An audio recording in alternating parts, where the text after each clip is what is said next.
41. celete tercüme tefsir Kur'an'ımızdan. Elhamdülillahi Rabbil alemin.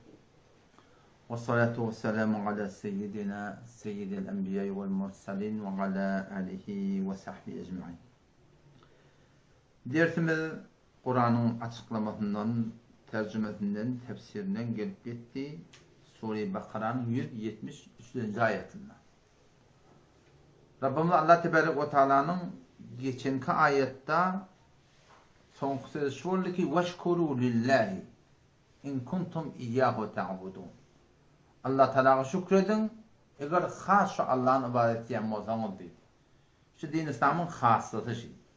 Din İslam'da fakat Allah Teala ibadet edilir.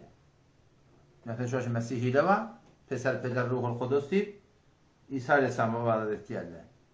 Şu zamanlı Yahudi'de Uzeyr Aleyhisselam'a ibadet edermiştik de. Allah Teala oğlu burada değil. Ya müşrikan Mekke Allah'ın bildiğiyle de ne edermişler? Botları da ibadet edermişler. Botların ibadetinden maksatları neymiş? Hudayı yakınlamaklıkmıştır. Allah Tebarek ve Teala bile Sure-i Fatiha'da ne dedi? Ve iyyâke na'budu ve iyyâke nesta'in. Yani fakat ten ibadet ettiği aslında na'buduke ve nesta'inuke. Aslında şu şey. Ama Arabi tadan iyyâke uğuçattılar. Kafi uğuçattılar yani. İyyâke na'budu. Fakat ten ibadet et ve iyyâke nesta'in. Fakat tenin kömürtü ettiği. O da hemşirenin ki şu vakti Türkmen ilahını birden şöpe vardı. Evliyalar çağırıyorlar, mecazan çağırıyor. Niyetimiz doğru, falanımız doğru deyip çağırıyor diye de hop sen şu iyyâke na'budun başına iyyâke geliptir. Öyle mi? Nesta'inin yoluna iyyâke geliptir. İyyâke na'budu yani fakat seni ibadet et. Ve iyyâke nesta'in yani fakat seni kömürtü et. Hop seni ki mecazan olur çağıran dışı doğru olayan mıta hop onunla bununla ibadet edildi onu da mecazan değiller. Oran şeyde burada değil. Botlara mezazen, evliyalara mezazen, kabra mezazen, yeni burada da mezazen. Nezir ettiye gayrullah mezazen. Şuna şey diyorlar, hiç öyle icade vermektir. Hemşire ki, ibadete gayrullah, Allah Teala'nın gayrı ibadet etmeklik mezazen doğru değil. Kimin niyetin var ki, Huday olsun. Şoförüm, alim gaybden fakat Allah Teala medetlemeli. Kömürtülemeli bir mecaz burada. Bundan hemmeti bir yerden ödürüden zatları şey. Anlarda akide değil ki burada hiçbir şeyde burada yok yani yapatın. Nikayetteki şuun diyetini şöyle başlıyor. Rabbimiz Allah'ta inneme deyiptir da. Kur'an'la avvala etkistim. İnne geldi bedûn-i şek diye bayittiği. İnne geldi yeni bir şek bil diye bayittiği. İnneme geldi şu şek bedûn-i şeki bitir tekitle bayittiği da yani. Türkmenler budur bunun özgü değildir diye de. Yani fakat şu rivayettir. İnnemâ harrama aleykumul meytete ve'd-deme ve lahmel khinzîri ve mâ uhille bihi li gayrillah. Femen ilturra gayre bâgin ve lâ âdin felâ isme aleyh. İnnallâhe gafûrur rahîm. Allah Tebarek ve Rabbimiz Teala 4 tane haramlarını etti.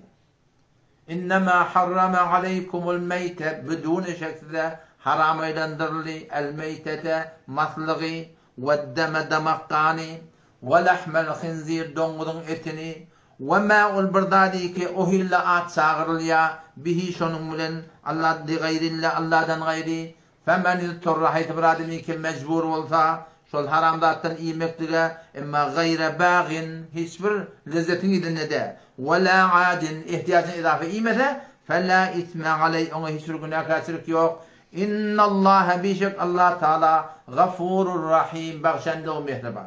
4 tane Huda da haram etti. Haram ne kadar kendi kim onu hi. Fakat şla haram yok. Kurum onun önünde şu zamanlar Peygamber vaktinde kafirler öz akıllarını, fikirlerini öğrenip burada haram ediptirler. Yani o haram deyip öz yani haramları köbetiptirler. Ama Allah Tebarek ve Teala ayetleri beyan edecek oraya diye ki sizin şu haram eden dağıtmamız var, şıla haram. O karnınızı özünü haram et koyup dursunuz, ola haram değil diye ayetleri diye. Şimdi bilemez yanıdım. Onun işte adı avval başından haram dağıtmam el-meyte, ölüm mahluqta, mahluq haram. Ama şu bir mal öyle ölü diyor da. Bıçağa gelmektir. Ölüptür, haram mı diye haram. Şunu diye vakti bırak haram oluyor mu? Hamana Allah korusun bir manahim giyece oyununa ceretmedi papsal yeme ürüttür. O annene. Yatı turuyadın matlık kemmeti. Vakti şolat haram bol demi imetliği. Şonu tatmaklık da haram bol ya. Meğerin ki bir yeri öd var. Bunu bana ver ben itim var kuşum var deyip öd burada verecek o da verir. Haram var imetlik de haram. O tatmaklık da haram. Şeriatta haydi var haram edilse. Şu ne var ya? Şu da haram var ya hayatın hem. Şunu tatmaklık da haram var ya. Ama o başta şu el meytete diye. O da matlık haram deyip. Yani bir mali ki ödü ölüye biliyor musun? Kağıtlarda var ya da zarli olasa azalı kolay. Sen de görüp durdun. O zaman bana kan damağın sarıyardın. Vurulmayacak yani kan dökülüyor. Vurulmaklığı şertte şol kan döküldü, şu bolluğu halallık oluyor. O turtun ol matlık bolmuyor yani. Ondan sonra ne? Veddem. Kan haram deyip. Hayda kan damak kan. Kur'an'ın başka ayetine açıklanılan demen mesfuha. Akkuzu kan diye da. Akan kan haram. Yani şu tamamen elin sıcak ketiye. Ketin yerine bir önüne bir şiarcıkta oklaya da şundan çıkmasa şu haram diye diye haram olmasa ne mi dehrette olmaya diye bayttığı. O zaman şu damak kanı kesin var. Tavuk öldürüyen, mal öldürüyen, hayvanı öldürüyen ha. Şunu damak kanı ait diye şu damak kan haram. Onun şu tane Türkmenler o elini uyandırdılar. Sonra bıçağı uyandırdılar. Şu haram kanı şu.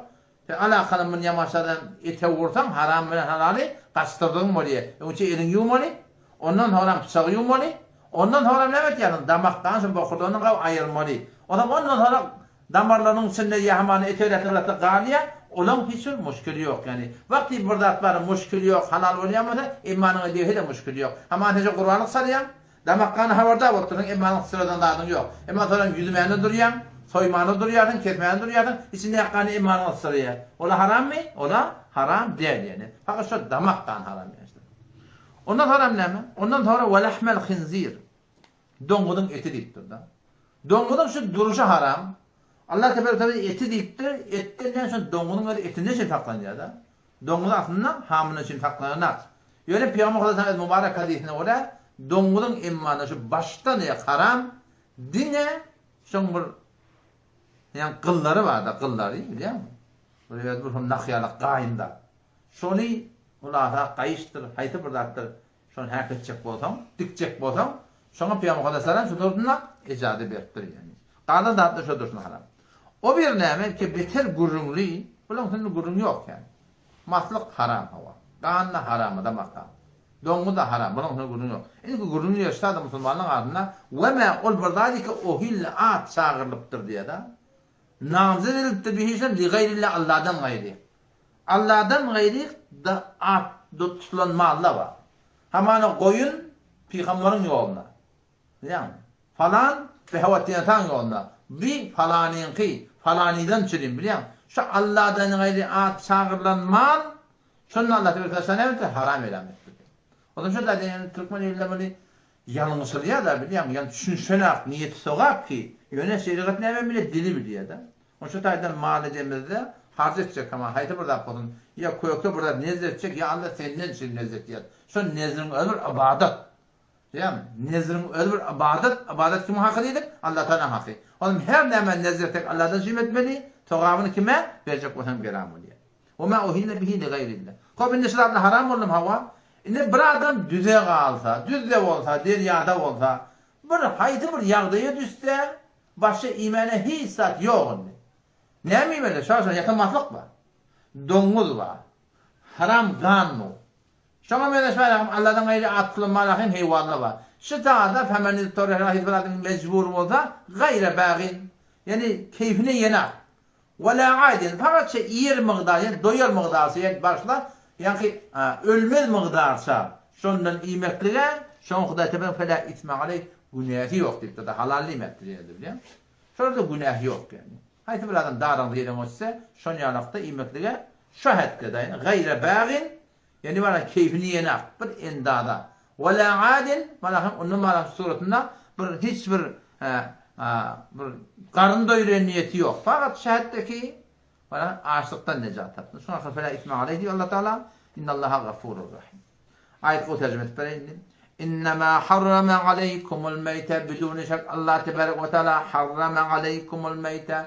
haram aylandırılır için el meytede matlığı ve deme gan damak gan ve lahmel khinzir domuzun eti ve ma'ul bardali ki o hille at suluptur namzı ediliptir bihi şönü gayrillah Allah'tan gayri. O zaman فَمَنِ اِلْتُرَّ غَيْرَ بَاغٍ hayt biradimi ki mecbur bolsa gayre bağin naferman ne yani ölmeden necat tapmadı şimdi وَلَا عَادٍ teaddi etmeye yani karnı doyurup o var ayağın udulup oturmaklık diye. Fakat necat tapılmadıysa فَمَنِ اِلْتُرَّ غَيْرَ بَاغٍ وَلَا عَادٍ hayt biradimi ki mecbur bolsa gayre bağin naferman ne وَلَا عَادٍ muteaddi tecavüz ettiğine de فَلَا اِثْمَ عَلَيْهِ Allah Teala şunu günahı yok deyiptir.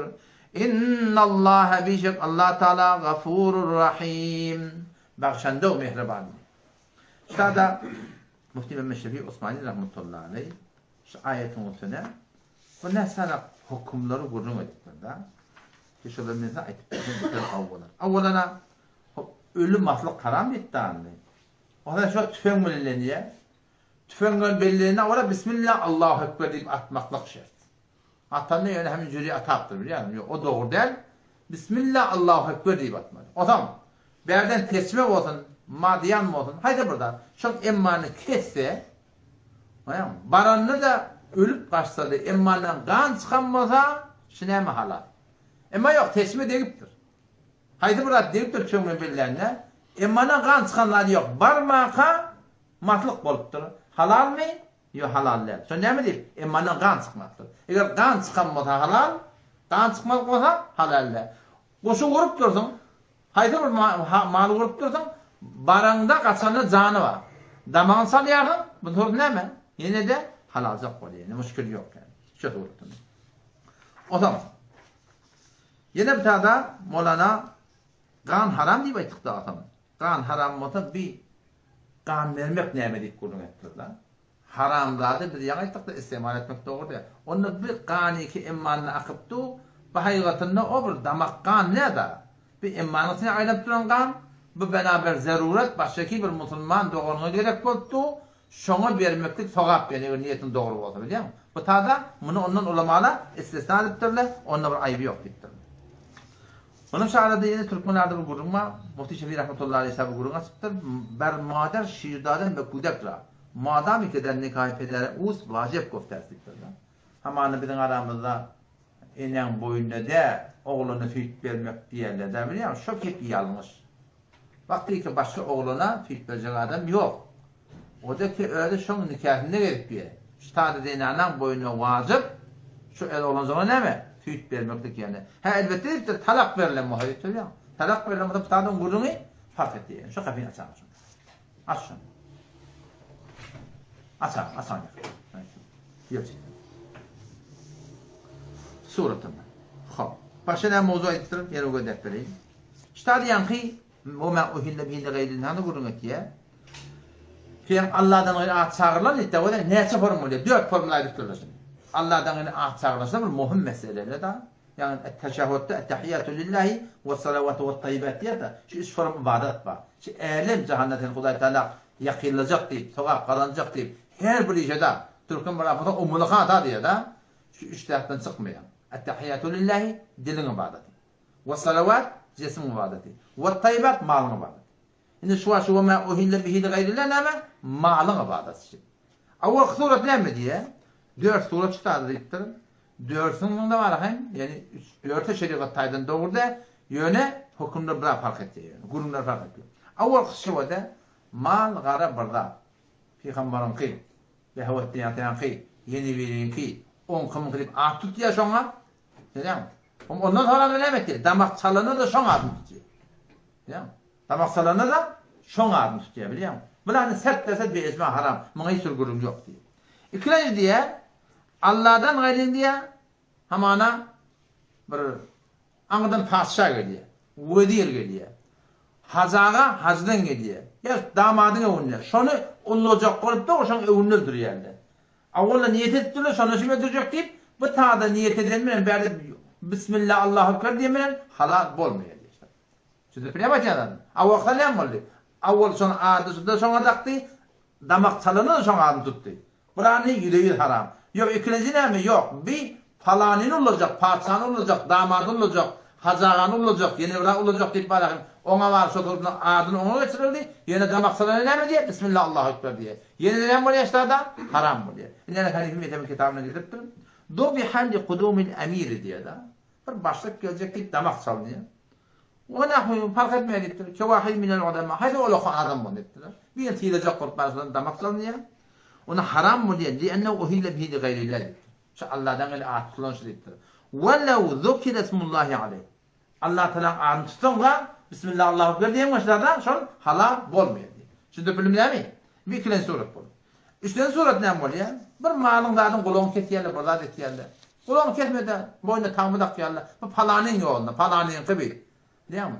Şu suretinde şu mal şunun şehitmekliği haramdır. Yani öldürülen adı yok, ladeden adı yok. Değil mi? O suretinde sonra eğer valakın tövbe etse dadette suretin o mal ne oluyor? Halal olur bir şey. Dördüncü oradaki ki bu da bizim aramızda var. Yine kim surete çağrım etti. Başka şirini oluyor, kaza oluyor, başka heyvanlar oluyor etti da. Allah'dan nezir etti yani. O hep öyle kulağına doğrulabiliyor mu? Nezir gayrullah, nezir falani biliyor musun? Şöyle bizim mezhebimizde doğurdu. İyimil hemdel, içimil hemdel şu dağıtlardan biliyor musun? Şuna mı? Cemaat'ın şu an yakın hakik var ya da. Kabristana var ya biliyor musun? O yüzden ne köküç koyuptular, ne emniyet bilen koyuptular Allah biliyor. Yani avam adamın ne medeni belli de şun yerler şöpeliyordan katı gevremdi çekmeklik gerek yani. Toramda yeni bir günün açıya hop haram mı haramdan bu unvanı dava derman ispat etmeklik diyor. Haramdan bu unvanı dava derman ispat etmeklik. Ki o geçen günlerde geçti. Neyse ne şerti var? Avval başta ne mi? Halalın derman tabılmayan mı? Halalın derman var başta. Haramdan da derman var. Suratında bunu ispat etmeklik icadı yok yani. Ama ikinci ne var suratında bir Müslüman tevhid olmalı. Doktor işini tecviz etmek de gerek. Yani hemen tori her kim Allah kendine o tecrübeden bir geçen laf olmalı. O maksat da harası dava edilme mıqdarsa. Öde o tecrübe edip hakkı pediye bir yerde belli olmalı. Şimdi senin şartın içinde icada var. Şol haramdan bundan darı istifade etmek gerek. Orada Müslüman soruyor da hemen var. Yankı adı ne ama? İlan etmek diye diyor. Ya hamana doktor bana araq istibat diye. Bana falan ettibat diye. Şu kafin asmayan qadiyan şun. Aşağı. Şeyden olan çok var. Şiddetli olanlar suratında bula doğru malakin bolmuyor. Yanlış şaraitle bilen ve de yamaşalmay aylayın zihindekini halalın derman tapılmadan. Bir mutakassir doktor tevhid büyüyorsa o da avval tecrübeden de geçen bolsa biliyor musun? Onun tam deva derman haddinde olmalı. Şöyle lezzetli da suratında bolmasa suratlarına şuna vararsın. Ulamalar şuna icazet ettirler. Yoksa yani ona kolay ulaşmaktadır. Peygamber da zannediptir de "Ma cealallahu fil haram şifa" dittir.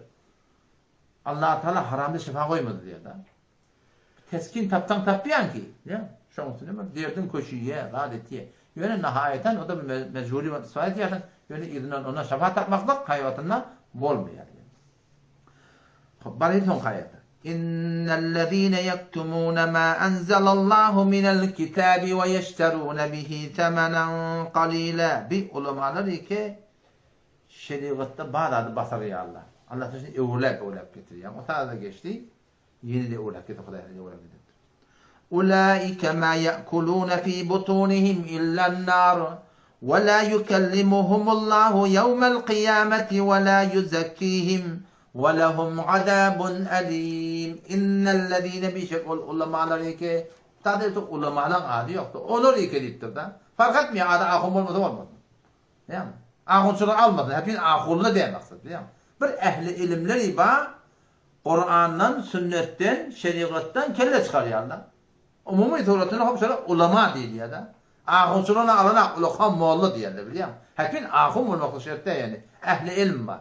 İnnellezîne bişek ulamaları ki yektumûne basırıyarlar ma enzelallah Allah Teala indiren ahkamatını minel kitabı kitaptan hakikat Kur'an'ın belli bir gurum var. Sünnette belli bir gurum var. O zaman ne biçim basırıyarlar? Ve yeşterûne bihi temenen qalîlâ şöyle ile getirtirler şu basırmaklık bilen dünyanın adacık metaatını diye. Ulaike ma ye'kulûne fî butûnihim illennâr. Ol ulamaları ki şeytiyerler, iyi miyerler meğer karlarına o diye. Ondan sonra ve la yukellimuhumullahu yevmel kıyame. Erti kıyametin Allah Teala şu ulemaları haykırıp batırtırlar. Ola bilen Hudaý Teala lütfü keremine kepleşekke ve la yuzekkihim. Günahdan onlar arasılacakke. Son imanlardan da cenneti cehenneme düşeni günah edecekli. Cehennemde günah yanıp arasılacak da. Ama şu ulemaları ki hakikate aitmaz cehenneme girecekler. Şu cehenneme girmekle bilen şolan günahları da arasılacak ediptir. وَلَهُمْ عَذَابٌ أَلِيمٌ. Onlar için bir azab-ı dertnak var diye. Kimden kurduğunu? Ulemadan kurduğunu. İşte Allah Teala Rabbimiz nehsina da ettir biliyor musun? Avvela bizim o Türkmen ilanlarında bir yanlış var. Ayet kimin hakkında ilgili? Yahudilerin hakkında, Mesihlerin hakkında ettir da. Olan kıdayıp, olan hakkında ettir. Biz ne yapalım? Ne alakam böyle? Kırk tefsirlerden usulü taydan Hanefi mezhebi usulü var. İnnemel ibretu li'umumul lafz diye de. İtibar lafz amirdir diye. La li hususi sebep. Falan ve ayet falanın hakkında indi. Falan ümmetin hakkında indi. Yahudinin hakkında indi. Olan bizde yok özelde edildi. El ibretu li'umumul lafz. Bakın lafz amirdir dem ulamalı deyip şey değil mi? Fark etmiyor da her bir ümmetten ne olacak? Sonra şamil oluyor. Allah'ıma muhteşem rahmetullahi aleyhi diyeyim. Mesela ne? Dermiyanı ulema Yahud immere şu yaptı bu. Yahudilerin arasında. Şıbır melekçilik varmış ki ez merdumu ati reşvet girefte avamdan pul alıp tebgı hasiyanı fetvayı duruk bizadan. Pul alıyorlar. Şunun itlevlerine fetva veriyorlar. Anladın mı? 500 milyon gelahda, 100 milyon gelahda, 50 milyon gelahda şun gevununu görüp hükmüt gidiyor. Bu ayet-i Tevrat'ta tahrif lühude muvafık meylana beyanmıyor. Şun yok itlevlerine dakika parantezde beytinde var, şeytinde var, yol tararımız. Derince bizim grubumuzda öyle ve ulema-i ümmeti Muhammed'i hoşta adadı şöyle. Şolan hakkında neyimdir doğru ama ümmeti Muhammed sallallahu aleyhi ve sellem ulemalarına hoşta diye. Ki az in gune af'al iştinab ferzan ve bekatire agraz nefsani az ihlal hak kutahi nekonen yani. Şu ulema-i ümmeti Muhammed sallallahu aleyhi ve sellem işte hoşta var ki şeyde bir dağıttan ne mesela gevren çektiler. Bu dünya malumatı derepli suretinde var akin hakkı batıl koymadılar diyor biliyor musun? Ama Allah Teala Rabbimiz sana şu aydan gurunlar ağır gurun yani. 4-5 saat etti şolara. Şu ulemalık batıl yerlere ve yeşterûne bihi temenen kalile. Ele getiriyorlar şu hüküm batılmaklık bilen şeriata aitmasızlık bilen dünya matağını ya. Temenen arızık matağı diyen ne mi? Şu dünya matağı. Şu Hudaý Teala ne mi diyor? Kul meta'ud dunya qalil diye. Dünya şu doşuk da arastıktır da. Odan bir tane arızdan ele getiriyorlar mezune mi? Kullu dünya. Yani arızık yani var akım bir mümkün diye ya. 50 mümkün için buraya diyen vurun yok yani. Yani 1 milyon için buraya ne temelen qalile kullu dünyanın şuna verden var şuna hakkında şuna arızık da buraya kıyametin hakkında hitap etmek yani. O zaman işte Allah Teala ne diyor? Avvela şöyle diye şol hükümleri batırıp dünya malını saklayanlar o diye dedikler şöyle. Yani şu at zahiren iyi batıyla şu iyi batının o at şöyle dedikler. O dünyada o at olacak diye. Daha ulama dedikler şu atta o at dedikler aman aktiftir diye. Ondan sonra وَلَا يُكَلِّمْهُمُ لَيُوَنْ يَتِي قِيَامُنْ Allah Teala nazar rahmetine şöyle eşek ediyor kulden. Ahun, molla, ehli ilim, Kur'an, hadis, şöyle bilen. وَلَا يُزَكِّهِمْ cehenneme düşecek şu ulamalar. Cehenneme düşen imanlı adamlar şol varahim yanıp anlatılacak da ama olur ki ulema bolup suretinde varahim hakikati batırıp cehenneme düşecekler Allah Teala olur anlatılacak ya dedik. Ne mi değil? Şu fakat önerilerine aktar. Kulü camian dargatiye. Milleti gumrahiye çekiyor diye. Bu Müslüman mı imanlı Müslüman günah kıyamet cehenneme çıktır. O nimeti öğrettir Hudaýyň arasında. Öyle günahı öğretini ama bütün milleti gumrah edip varahim ne kadar milyar taşları tehlikeli sarf ettirdiler. Erti kıyamet ve cehenneme düşenler aslında şolar Hudaýyň anlatılacak ya diye. Ve lehum azabun alimun. Azab dertnak var. Azabun alimun yani azabı ki öğretinin azapta deyiptir diyor. Azabun elimin bir manasında azabı ki öğretinin azapta diyor. Şiddetle katı azap var diye. 4 tane Hudaý Teala şolan hakkında azap ettir biliyor musun? O da şu da bir hem şu hukum var akim. Akim molla bolmasam da Hudaý ehli ilmi oturuşlarında yatan hayti bir yerde hakkı sorulsa hetmin aytmalılar diye. Şimdi biliyor musun? Doğrusu lazım. Ama sen doğru demek gerek. Yüklencene doğrunu aytmaklık gerek yani. Her kim olsun, elim olsun, atam olsun, her kim olsun. Hakikati batırıp hiç çatta koymalılar yani. Yani şu edabet Hudaý Teala şu ehli ilim, ehli Kur'an, ehli hadis şunlara 4 tane adam aytdyr ya. 4 tane Kur'an. Ne bileyim? Şun cami aşlamışından gumrahiye çekiliyor. Ben İsrail'in hakkında birden dağsan ya. Ben İsraillerden biri milletin adına bedgat yörtüktür diye de. Yani bu ne oturduğunda millete sokak düşünürdür. O zaman bunların millette mi mubtala oluyor, ne kadar adam mı bu ne oturduğunda sokak düşünüyor. İhtimalendir yallah. Sonra bir yankı alim tövbe diye. Bir de edin işte hep bir beyttim oldu. Bu kurduğun startın var, çatlık mı Türkmen semin neyme diyerlerine bilemem. Şu çatlığı deşip, şundan dınzır geçirip, bağdan atıp Allah'dan yalvarmanıdır. Ya Allah ben bağışla. Ya Allah ben tövbe. Şu zamanın peygamberine vahiy oldu. Ayet şuna tövben kabul etmeyelim beni. Ne mi diyeyim? Bunu kıyın kabul ettik. İnne milleti gumrah etti. Bu ne etmedi bektir Hudaý Teala diye biliyor musun? O da şu taydan var akıyım. Yani corum beter sanki. Corum beter ağır yani. Aradan ben kumede var yadım. 2 kişiyle olandır ona. Bir 75-80 yaşında denanı yolun uğruna dur. Bir şey var hareketine oğlan bir yerinde. O elinde de var köynece hafızlık, bırdatçık. Zaten namalık oldu. O geleceğinde övünde müminlerdik. Yolu kurduğuna ne mi oldu? Ona adamıyım. 40'lıydım, 100'lüydüm, harzım yok. Şunu tatmana var yani. Öyle mi? Ne kadar bedbakti geliyor da o da ulamadır Hudaý Teala batırını sizce kuruna ayıp dursun camian bedbakti diye de bunu. Ya şol dene ana. İğreçem takkıyarlık böyle. Şondan tamam olup adamın kabrına arhat yattın, kabri for nur bolsun deyip, biliyor musun? Şona tavap bardın deyip, ilerleken tapmandırında tapıp verip, gidip basar, satıp da var ahim, millete şona iyidirip de, akıllıdana emin deyip de, sonra tavap antama. Erti kıyamet usul adamın zormuna kadar ola kan olmalı ki, şuna hakikat düşündürmektir yani. Ne bir ola kan zorm diyor. İnnellezîne bişek ulemaları ki yektumûne basriyallar mâ'ul birdâli ki enzelallah Allah Teala indirdi minel kitabı kitaptan ve yeşterûne bihi temenen kalîle şol basırmaklık bilen ili getiriyerler bir adacık dünyanın metaatını ulaike şu ulemalar ma ye'kulûne fî butûnihim illennâr İmiyerler karlarına verir o diyerler ولا يكلمهم الله تعالى كلمة شكا شلو من النظر رحمة من يوم القيامة قيامتوني ولا يزكيهم جهنم شلرنا ينب بالشكل إما خدای تعالی على فرجك ديبتر ولهم عذاب أليم ولا خمر عذاب الدركناك وادي نعم نشريم أولئك الذين اشتروا الضلالة بالهدى فاتنا الله ديا قمراهين هداية ديا دور قرآن سنة يبتر شون يعني دور ترتيب تبالهم gumrahin tatınırlar diye. Ulaikellezine şu ulemaları ki işterev satınallah ad-dalalete gumrahini bil huda hidayeta. Yani hidayeti oy gumrahin tatınırlar diye. Vel azabe bil mağfire. Azabı satınallah Hudaydan bağışlaş yeri diye. O tabi Huday bağışlaş deyip de buna Hudaydan şeriatını üyütüyorduk. Ona azap satınırlar diye Hudaydan. Allah Teala ne diyor? Fema asfarahum alen nar. Ne kadar cehennemin orada cızamlısılar diye de. Teessüp kelime diye de. Fema asfarahum alen nar. Ne meşleri cehennemin orada tavırlaylandır diye. Ne kadar cehennemin orada tavırlısılar diye de. Ki sen ne edip durdun? Başına ne gelecek biliyor musun? Tutan tüketmeni şeyle bir ulukam belanı başa getirtir.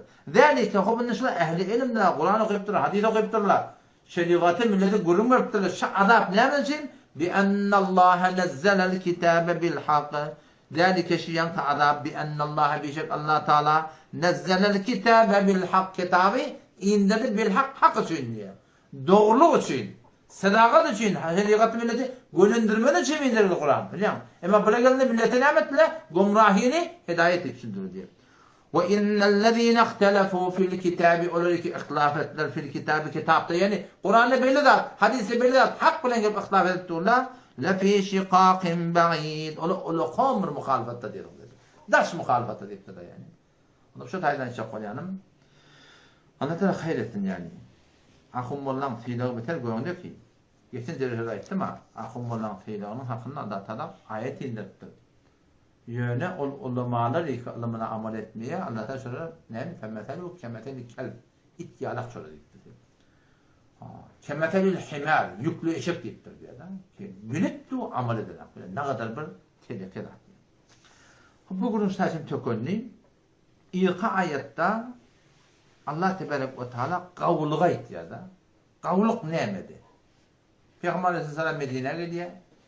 On çağırın deste geçti. Hem Mekke hem Beytül Mukaddes'e bir forma kalmış ki ikisine de baktım biliyor.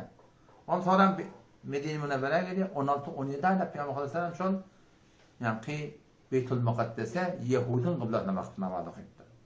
O zaman sonra kıbla evvel oluyor da. Onu böyle dil getirmeye duruyor. Ay oğul öyle bak ya diyor. Böyle baktı o Peygamber bakın hem bir bakanak. Günde bir hüküm devletti. Günde bir dat deyip biliyor musun? Rabbim Allah Tebarek ve Teala deyiptir ki o da yani kavluk aşağı bakmak yani yukarı bakmada de. Kavluk Beytül Mukaddes'e kavluğa bakmakta da. Kavluk ne yapacak? Hudaya oraya bolmaklıkta deyiptir da. Huda ne yapacak? Şunu etmeli. Ya şu Kabe bakan bunun, ya Beytül Mukaddes'e bakan bunun, ya gayrak bakan bunun. Bize ne mi kemlik geliyor? Bir de şu kemlik geliyor ki Hudaya oraya mı yediyor mi? Hudaya ne peyda ondan? Bir de Hudaya tanık aydan ne oraya bolmaklıkta açıyor. Leysel birra en tuvellu kavluk değil yani bir kavlun yeter diyor da. Leysel birra kavlun yeter en tuvellu vujuhakum kezel yüzünüzü kibelel meşriki vel mağrib. Bir koruyuk ya aşağı. Kavluk mu ne diyor? Kavluk ne mi de? Velakinnel bir kavluk şunna. Men amene billah. İşte Allah Tebarek ve Teala yani bir adam şu ayete amel edebildi. Şu ayetin içinde kadar da son yaşayışına geldi. Allah da şu hakkında ahir zahiratını ettir. Sadaku, sadıkçılar ettir. Doğrusuçlar ettir. Muttaki adamlar ettir. İşte 3 tane bahs var. Bir var, etikadiyatın doğru olmalı. Bir var, amalın doğru olmalı. Bir var, ahlakın doğru olmalı. Böyle dinin oysa da etikadın var. Hayır Allah Teala etikad, kıyamata, cennete, cehenneme, bir Allah tığınmaklık, şirkten kaçmaklık, riyadan kaçmaklık. Yani etikadın doğru olmalı. Amalın doğru olmalı. Amalın Kur'an'ın sünnetine mutabık olmalı. O şu arada ahlakın da doğru olmalı. Haydi bir adam şu işlerini zaten kemale yetip başarıp da şunu orada bu Allah Teala ulaikellezine sadakuşlar doğrusu adamsız deyiptir da. O şuna muttaki deyiptir. Yani her kim ödüne bir numara veriyor da ya da o numara verecek olan ilerken. İşte da şu kavlukta var. Kavlukta ne mi de? Velakinnel birre kavluk şunu diyor Allah Teala. Men amene billahi Allah'a iman ettim. Allah'a iman Allah badiymek der yani. Allah Teala'nın zatına sıfatına iman getirmeli. Şu zatiki gözleri görünmeye şu zatiki alem cihan taklaptı hem bir şu zat var şuna iman etmektir. Yani iman ne da? İmanlayanları şuna oraya bolmaklık yani. Kur'an'da Allah Teala katam söylüyor biliyor musun? فَلَا وَرَبِّكَ لَا يُؤْمِنُونَ Ey Muhammed Mustafa senin Rabbin Allah'ın kasam diye. La yu'minun iman getirmeyeler diye. Kasam. Hatta yuhakkimuke fîmâ şecere beynehum ara gurunçenne şeriat ne mediyse bolya deyip durmadan imanları yok dedi Allah Teala diye. Senin Muhammed Mustafa'nın getiren şeriatı var. Şuna tabi olmadan yani men imanım ma diyelim Allah Teala kasam ismet diye fela ve rabbike la yu'minun. Senin Rabbin Allah'a kasam kesin iman getirmeyeler madem ki sen Peygamberin sünneti şeriatı şu da şu ne mediyse bolya deyip durmadan bana Allah Teala Allah Teala kasam ismet. Kavluk ne mi? Men amene billah Allah'a iman vel yevmil ahir ahir kune iman. Ve de bir bak ölümden sonra dilenmektik var. Bir bak ahir kune imanla. Ahir kune ne demiş? Ehli cihan dargacaksın. Değil mi?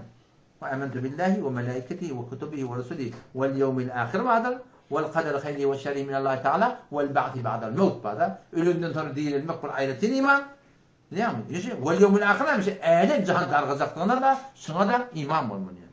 Velakinnel bir kavluk ne mede? Men amene billah Allah'a iman getirdi. Vel yevmil ahir ahir kunene kıyamet huna. Vel melaiketi ferişteler iman. Hem feriştelere iman getirmektir ki şu Allah'tan nur numaralı günah etmeyenler.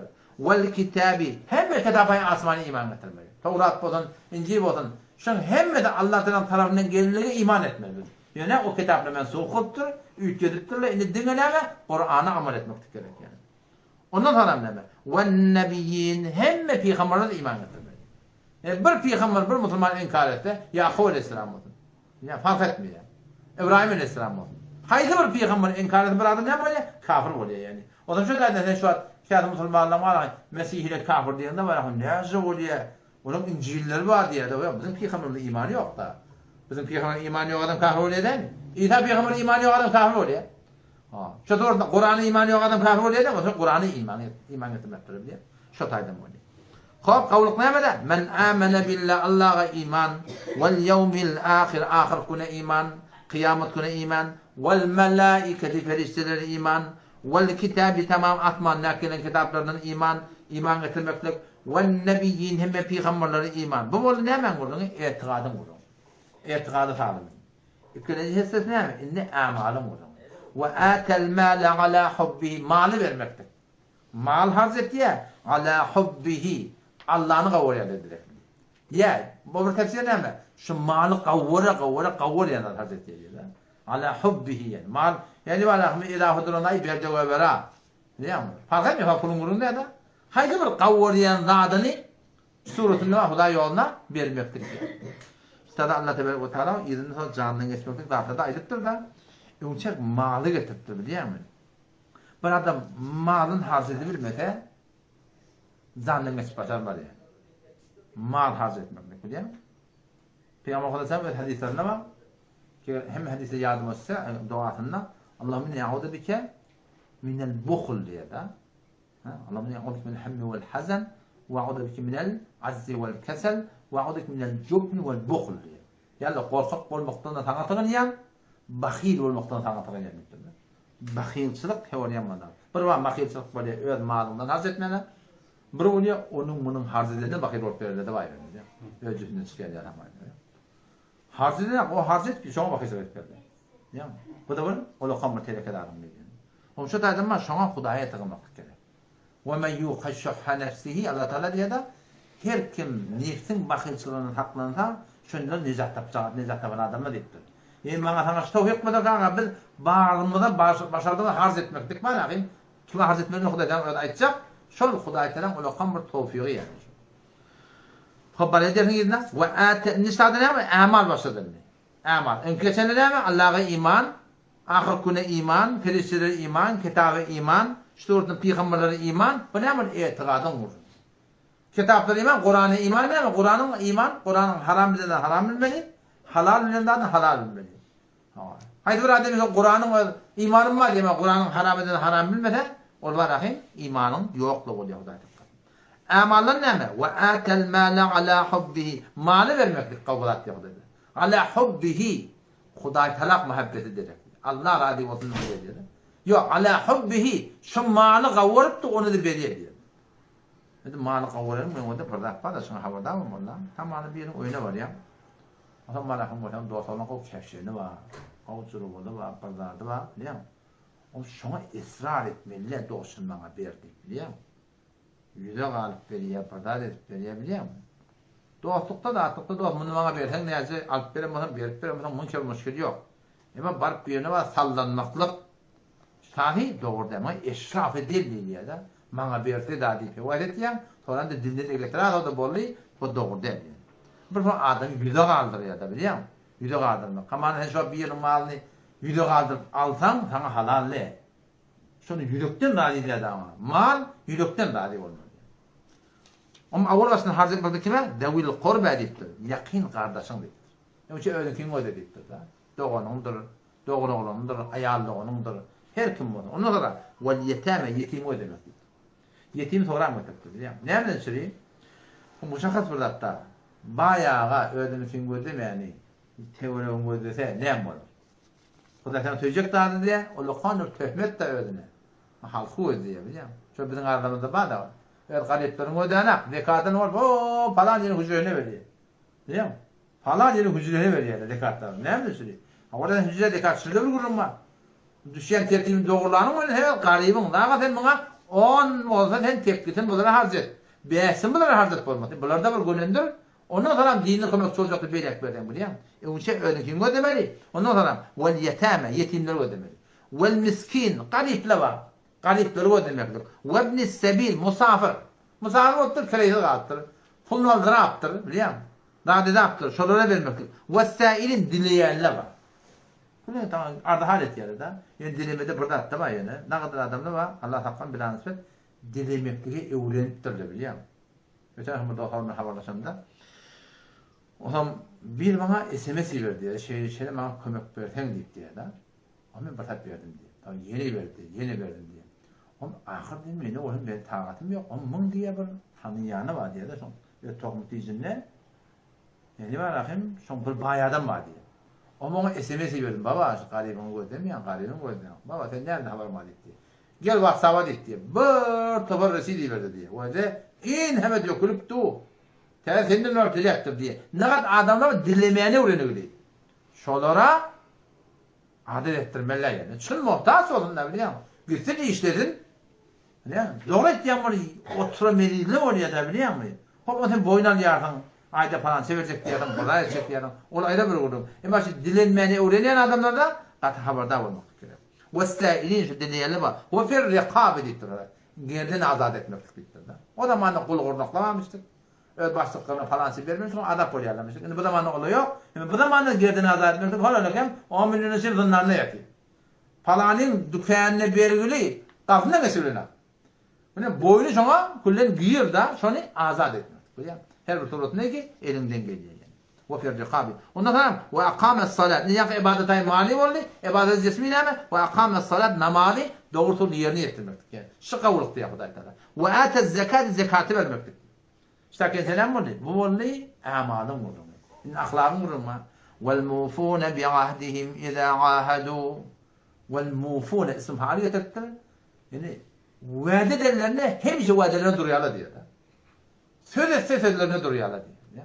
Şu beter bir muhim da hatta. Önde biri Atin Türkmen'in bir nakıl desan ettiler da. Bir adam anadan at oğlu bir attı geliyen olmalı. Derden de biri yadı oktay atın bana da bir atam minne bir mine atam. Molya mine meşe minne şu atam diye kaçtır diye da. Hay dur hay dur. Hay dur sen atal parana sen anamot parana diktir diyor.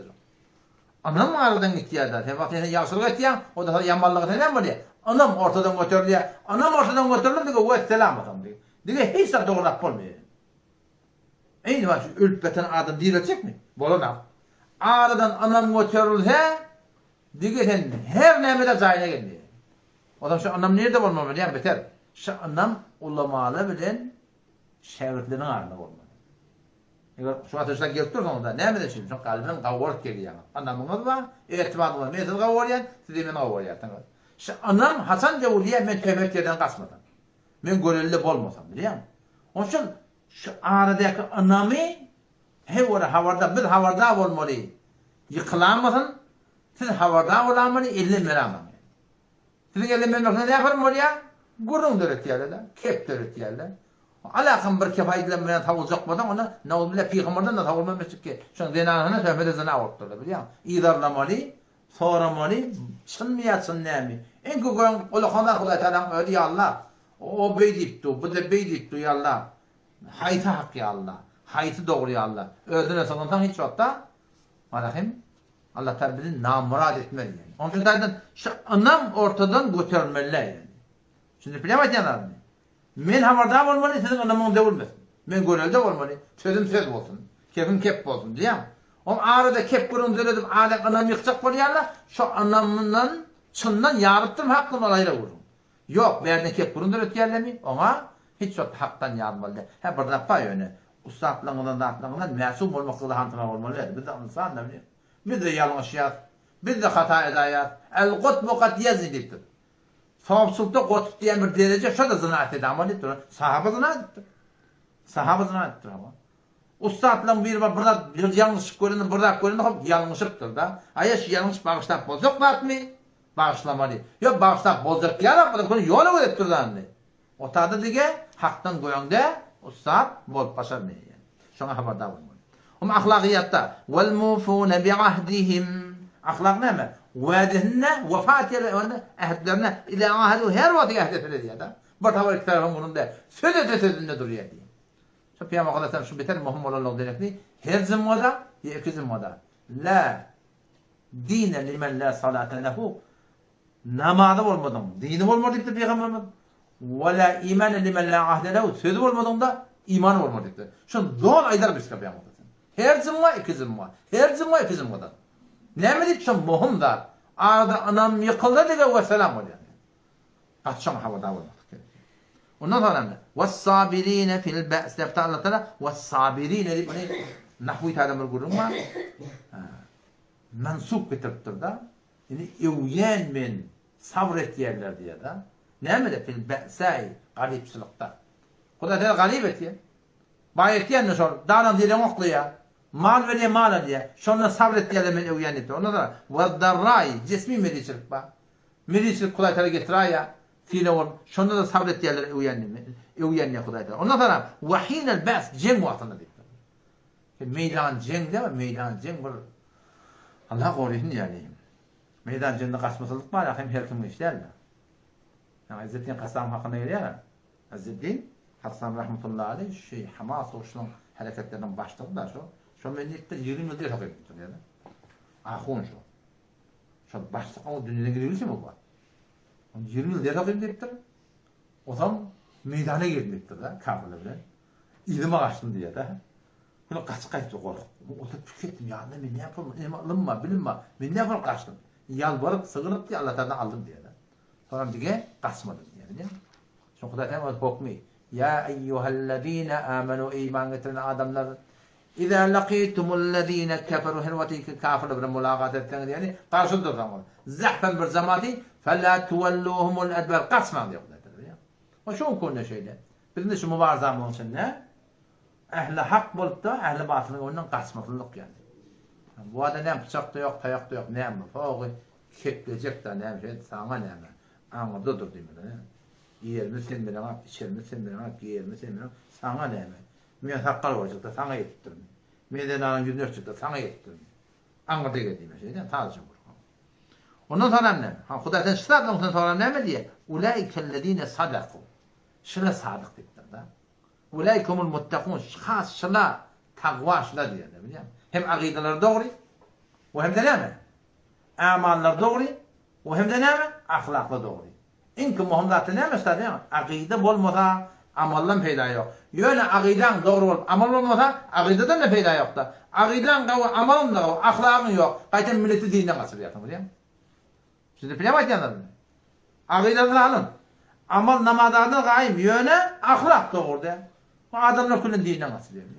Onun şu taydan şunun sinirmin ne de muhum da sözde durmaklık var diyor. Ahlakta var. Yeter zamanı şey kolu. Buraya da bu vakti yağatan 5'inden böcek dipten bu 10 mun tabi. Müşkül yok olayan da adı. Ama yok. O dosaldan bir rak ya da adını ettirmeyin. Namarta gardet geldi diye. Diye vurunda diye cevap veren ağını diye da. Diye. Alayım mı hala orada diye. Diye vuruyan da cevap veren ağını.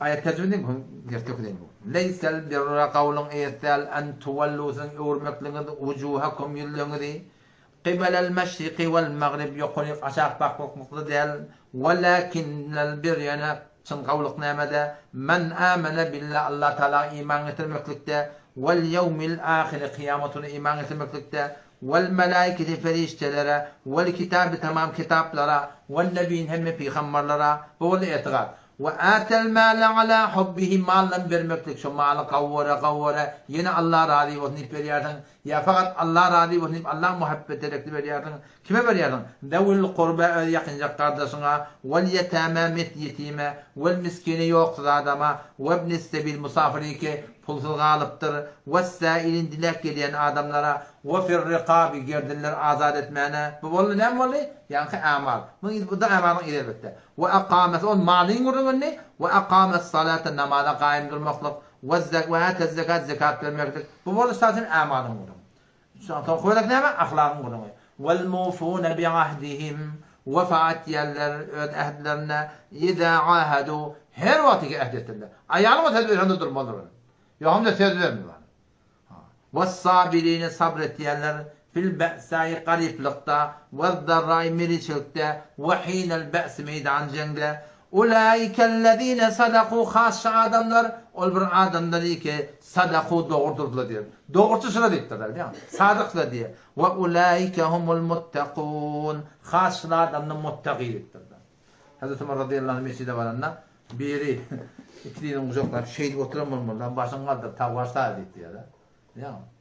Mescitte zaten zikrediğinde aranmam bu yani aranım. Bir form bir riya da biliyor musun? Zikredi oturuyor Allah'ın yaptığı aranmaklık ne demek biliyor musun? Aranmaklık doğru değil yani. Onun sadece elbette Mürkten nokta olamalı aytıptır. Onu ben boş koymayın. Ama bir göreyim.